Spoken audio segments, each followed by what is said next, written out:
ఇవాళ జాతీయ పార్టీలు చెప్తున్నారు మేము గెలుస్తాము మేము గెలుస్తాము మేము గెలుస్తాము.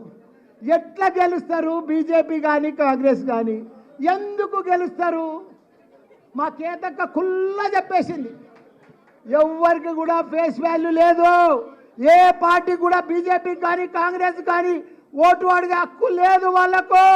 వాళ్ళు ఏమి చేయలేదు. 75 సంవత్సరాలు స్వాతంత్రం వచ్చి సర్వనాశనం చేసిర్రు ఈ బీజేపీ కాంగ్రెస్ కలిసి.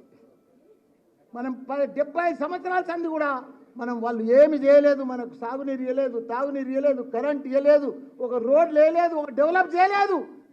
ఒక్కడు గొప్ప మహాత్ముడు మన కేసీఆర్ ఉద్యమం తీసుకొచ్చి ఉద్యమం చేసి మన తెలంగాణను తెచ్చి అన్ని రకాల కూడా దేశంలోనే ఒక ఆదర్శ రాష్ట్రంగా చేసిన ఘనత మన కేసీఆర్కు కేటీఆర్కు ఉన్నది. వాళ్లకు ఓటు అడిగే హక్కు కూడా లేదు. వాళ్ళకు క్యాడర్ లేదు, లీడర్ లేరు, కార్యకర్తలు లేరు. ఎక్కడ కూడా తెలంగాణలో వాళ్ళకి ఎక్కడ కూడా ఏమి లేదు. ఉత్తగానే ధమ్కి చేస్తున్నారు. మేము వస్తాం. ఎందుకు వస్తారు? ఎట్లొస్తారు? ఎవడేస్తాడు మీకు ఓట్లు? ఏం ముఖం పెట్టుకొని నువ్వు ఓటు అడుగుతావు?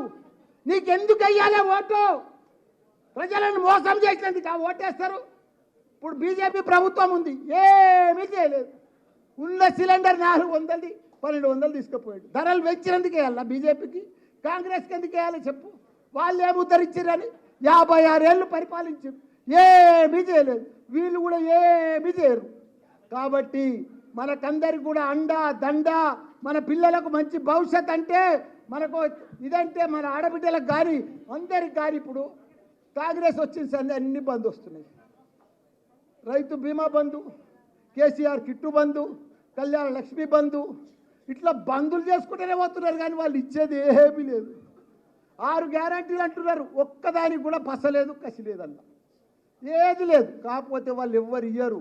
అందరు కూడా 2 జాతీయ పార్టీలు దేశ ప్రజలందరూ కూడా మోసం చేసిండ్రు.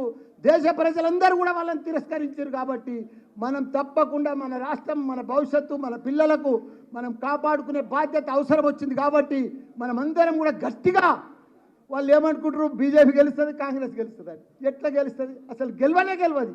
మా లక్ష్మణ మన బీఆర్ఎస్ పార్టీ గెలుస్తుంది. మీరందరూ కూడా ఒక సైనికుల మాదిరిగా ఈ 50-45 రోజులు ఒక సైనికుల మాదిరిగా, ఒక ఉద్యమం మాదిరిగా మనమందరం కూడా కంకణం కట్టుకొని గట్టిగా పనిచేస్తే ప్రజలలో మనకే ఉంది ఆధారంగా. ఎందుకంటే ప్రజలందరూ కూడా ఇప్పుడు ఆలోచన చేస్తున్నారు, అరే మనం మర్చిపోయి ఓటేసినాం,